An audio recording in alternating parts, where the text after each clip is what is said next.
तारा चौहान मंत्री कह रहे हैं कि घोसी में कोई आ जाए कोई फर्क पड़ने वाला नहीं है। वो जान रहे हैं कि हम मंत्री भी रहे, हम चुनाव भी जीते, हम चुनाव भी हारे। वो सात्विक धरती है। एक शब्द बोला गया है कि सत्य सत्य जो करे पुकारा, सत्य चिन्हे सो बहुजल पारा, सत्य चिन्हावे सो गुरु ज्ञानी, सत्य शब्द छपलोक की बानी। ये सात्विक 10 साल से हम लोग ओम प्रकाश राजभर कह दिया है कि यूपी में 80 की 80 सीट भाजपा के खाते में जाएगी। ये तो नामुमकिन है कि ये 80 की 80 सीट पर ये चुनाव हारने जा रहे हैं। राज्य भर ऐसे मोफत में किसी का सरकार बनाने में और बिगाड़ने में अपनी भूमिका निभाता है। अगर जिससे मांग रहे तो वही घुटना टेक दिए।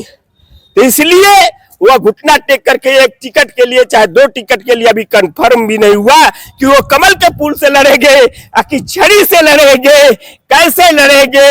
मंत्री तो बना दिया गया, ये सीट बचाना उनके लिए बहुत मुश्किल की घड़ी है। कोई जनता ने फिर सरकार बदलने जा रही है, कोई भी हो इसको कोई रोक नहीं सकता है। ये सरकार बदल जाएगी और 80 पर 80 इनके नेता नाकाम है, नाकाम है, नाकाम है। जय हिंद, जय भारत। समाजवादी पार्टी ने घोसी से राजीव राय को प्रत्याशी बना दिया है, क्या कहेंगे आप? तरीके से घोसी लोकसभा का जो चुनाव है, ये राजू राय को अगर सपा से टिकट मिला है तो ये हम लोगों के तरफ से, स्वाभिमान पार्टी के तरफ से, योगेंद्र राजभर के तरफ से धन्यवाद है कि अगले रणनीति और अगली कूटनीति और उनको हर हालत में हम लोगों ने जिताने का प्रयास, निश्चित रूप से ये दावा है हम लोगों का कि उनको लाखों लाखों वोटों से हम लोग जिताने का काम करेंगे। और उनके जो है ये हम लोगों का दावा है। तारा चौहान मंत्री कह रहे हैं कि घोसी में कोई आ जाए कोई फर्क पड़ने वाला नहीं है। वो जान रहे हैं कि हम मंत्री भी रहे, हम चुनाव भी जीते, हम चुनाव भी हारे। वो जान रहे हैं कि राजू राय अगर इतना वह मतलब विवेकी, विचारमान और सिद्धांत, बड़ा छोटा से नहीं मतलब है, सिद्धांत से भी मतलब है, विचारधारा से भी मतलब है कि हम लोग उनके सामने टकराना बड़ा मुश्किल है। इसलिए राजू राय बहुत वोटों से जीतेंगे। कोई ताकत भी नहीं है कि उनका कोई जो है मुकाबला करने के लिए खड़ा हो सामने। तो इसलिए हम लोग हमेशा इस पर जो है अपनी लगन के साथ लगे हुए हैं, हमेशा चैनल पर भी है और हमेशा विचारधारा से लगे हुए हैं कि सबसे बड़ी बात यही है कि महंगाई और बेरोजगारी, सरकार में रहते लोग, बच्चों का जो पेपर लीक हुआ है, इस पर सरकार जरा तक भी नहीं ध्यान दे रही है, मगर जनता ध्यान दे रही है। महंगाई पर, बेरोजगारी पर और हर ये नशाखोरी पर जो हम लोगों ने चैनल से इसका ऐलान करते हैं कि अगर उत्तर प्रदेश में बड़ी महापुरुष की अगर धरती है, क्यों नहीं महापुरुष की धरती है, राजा हरिश्चंद्र की धरती है, सतयुग की धरती है, तो इसलिए यहाँ सात्विक धरती है। एक शब्द बोला गया है कि सत्य सत्य जो करे पुकारा, सत्य चिन्हे सो बहुजल पारा, सत्य चिन्हावे सो गुरु ज्ञानी, सत्य शब्द छपलोक की बानी। ये सात्विक धरती है। यहाँ पर अगर आज के डेट में जिस मानव के पास सत्य नहीं है वो निरर्थक है, वो बेकार है, इसलिए कि वो कभी नहीं कामयाबी हासिल कर सकता है। इसलिए हम लोग जो लड़ाई यहाँ है, जहां सत्य है, जहां वही कर्म है, उसी को कर्म भूमि कहा जाता है। इसलिए हम लोग हमेशा अच्छे वातावरण और अच्छी सोच देते हैं। हमेशा चैनल में बोल रहे हैं कि अच्छे रास्ता चलना, अच्छे चीज का विकास करना और जो अवगुण है उसका बहिष्कार करना। इसलिए नशाबंदी के लिए हम लोगों ने हमेशा आवाज दिया। 10 साल से हम लोग ओम प्रकाश राजभर कह दिया है कि यूपी में 80 की 80 सीट भाजपा के खाते में जाएगी। ये तो नामुमकिन है कि ये 80 की 80 सीट पर ये चुनाव हारने जा रहे हैं। ये चुनाव हारने जा रहे हैं 80 के 80 सीटों पर। जब घोसी सीट नहीं बच पा रही है तो ये 80 के 80 सीटों पर ये चुनाव हारने जा रहे हैं।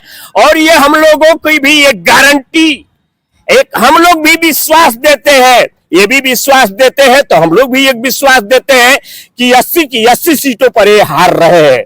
क्यों हार रहे हैं? एक ये महंगाई और बेरोजगारी और नशा जो बंदी के लिए हम लोगों ने हमेशा चैनल पर आवाज उठाया कि नशा उत्तर प्रदेश में बंद होना चाहिए। जब बिहार में बंद हो सकता है और पंडिचेरी में बंद हो सकता है और गुजरात में बंद हो सकता है, तो यूपी में तो बहुत महान धरती है, महापुरुषों की धरती है, यहाँ भी नशाबंदी होना चाहिए, यहाँ भी बहु बेटियों की हिफाजत होना चाहिए। इसलिए कि नशा से जो है हर मानव को उत्पीड़न है, इसलिए अगर नशाबंदी हो जाए तो उत्पीड़न उसी दिन बंद हो जाएगा और रोजी रोजगार में भिड़ जाएंगे। और हमारी कर्म भूमि की धरती है, किसानों की धरती है, ये परोपकारों की धरती है। हम लोग हमेशा परोपकारों की लड़ाइयां लड़े हैं और लड़ते रहेंगे। एक दूसरे के लिए हम लोग हमेशा अपना कदम से कदम मिला करके चलते रहेंगे। जय हिंद, जय भारत। सरकार तो दावा कर रही है कि बहुत विकास हुआ है, बहुत परिवर्तन हुआ है, महिलाएं सुरक्षित हैं। बात तो सही है, यूपी में खाली झूठ बात बोली जाती है, उत्तर प्रदेश में कि विकास हुआ है।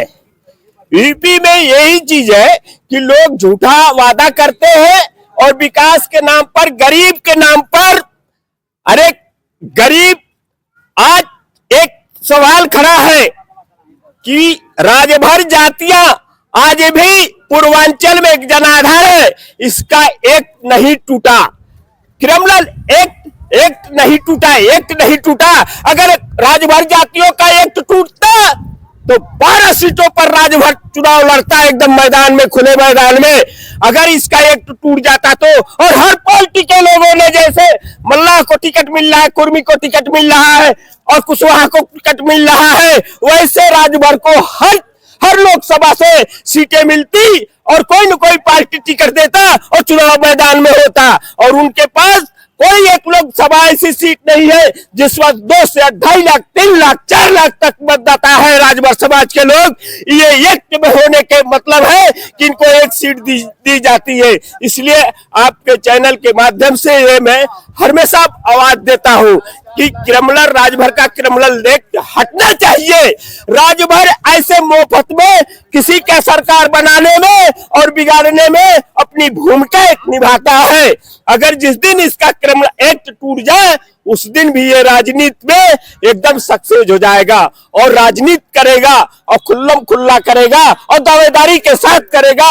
और समाज के लोग, हर समाज के लोग, हर पार्टी के लोग राजभर का वोट चाहिए, इसको हक और अधिकार नहीं चाहिए। इसी पर हम लोग हमेशा बयान दे रहे हैं कि देखिए, राजभर समाज को भी दिया जाता है कि आपने हर सरकार बनाया और आपका बात कोई सरकार नहीं सुना, इसलिए आप लोगों ने हर सरकार को दूर रखा। 10 साल तक मोदी जी भी सरकार में रहे मगर राजभरों की बात नहीं सुनी जा रही है, इनका एक नहीं हटाया जा रहा है, इनका अधिकार नहीं दिया जा रहा है। इसलिए राजभरों को चाहिए कि पूर्वांचल से अपने जब हक अधिकार की लड़ाई लड़ेंगे तभी एक दिन अवश्य कोई भी सरकार आएगी आपको हक अधिकार देगी। ओम प्रकाश राजभर कह रहे हैं कि अपने समाज के लिए हम दिन रात चिंतित रहते हैं और समाज का उत्थान करेंगे। अरे वो क्या बोलेंगे, वो तो जो भी बोलते हैं उन्हीं के हम लोग भी कार्यकर्ता थे, उस पार्टी के कार्यकर्ता थे। नतीजा ये है कि अब क्या क्या जो नेता हो गया, सभी नेता घोटाले में चले गए। कोई नेता ऐसा साफ पाक नहीं है जो साफ पाक बयान दे और बयान करे, और इसलिए वो जाकर के जहां नहीं जाना था, वो जिससे मांग रहे थे वही घुटना टेक दिए। तो इसलिए वह घुटना टेक करके एक टिकट के लिए, चाहे 2 टिकट के लिए अभी कंफर्म भी नहीं हुआ कि वो कमल के पुल से लड़ेंगे कि छड़ी से लड़ेंगे, कैसे लड़ेंगे। मंत्री तो बना दिया गया, ये सीट बचाना उनके लिए बहुत मुश्किल की घड़ी है। उनकी लड़ाई का कोई मतलब ही नहीं है। यही समाज के लोगों ने उठा करके उनकी जो है मर्यादा को खोने का काम कर रही है। क्या माना जाए घोसी में क्या होगा इस बार? इस बार जो है सपा हर हालत में जीतेगी, इतना उसके साथ जनाधार है इतना उसके पास जो है गठबंधन का जनाधार अलग, समाज का जनाधार अलग, इसलिए कोई मुकाबला नहीं दिखाई दे रही है, कोई लड़ाई नहीं दिखाई दे रही है सपा के सामने। इस समय बहुत बड़ी बड़ी लड़ाइयां तो लड़ने के लिए सभी लोग आएंगे, मगर सपा जो है बहुत आगे चल रही है लड़ाई में। अब वो तरीके से कोई भी कहता है कि एक भी कहता है कि हम भी लड़ रहे हैं, ठीक है लड़ रहे हैं, मगर उस दिन पता चलेगा, जिस दिन गिनती होगा उस दिन पता चलेगा। सपा का जनाधार बहुत बढ़िया खुल करके मैदान में है, वो पूरे प्रदेश में लड़ रही है, 80 सीटों पर लड़ाई उसकी बहुत मजबूत है। और उसकी मजबूती इसीलिए है कि आप ये लोकतंत्र है, सब में मिल करके रहना पड़ता है और सब में मिल करके राजनीति करना पड़ता है। अगर कोई गुनाहगार काम करता है तो उसको उसको कानून के अंदर होना चाहिए, और कानून से विपरीत नहीं है, कानून से बड़ा कोई नहीं है। कानून एक बहुत बड़ा देश के लिए धरोहर चीज है, इसको मान्य है, सर्वोपरि है, इसलिए कानून के खिलाफ नहीं काम करना चाहिए। मंत्री जी कह रहे थे कि अब की बार 400 के पार, क्या माना? ये लोग सारी बातें झूठा आरोप, झूठा प्रत्यारोप लगा रहे हैं, डिबेट से लेकर के ये झूठा बातें बोली जा रही है। अरे आप नहीं कहे कि 400 पार, और ये जनता 400 पार आपको जिता दिया। आपका कहना नहीं पड़ता था कि 400 पार और 300 पार 350, वैसे चुनाव जनता ने आपको जिता करके और आपकी सरकार केंद्र से लेकर के राज्य में बनाई कि आइए अब बदलिए सरकार को, और यही जनता ने सरकार को बदल दिया, और यही जनता ने फिर सरकार बदलने जा रही है। कोई भी हो, इसको कोई रोक नहीं सकता है, ये सरकार बदल जाएगी, और 80 पर 80 इनके नेता नाकाम है, नाकाम है, नाकाम है। जय हिंद, जय भारत।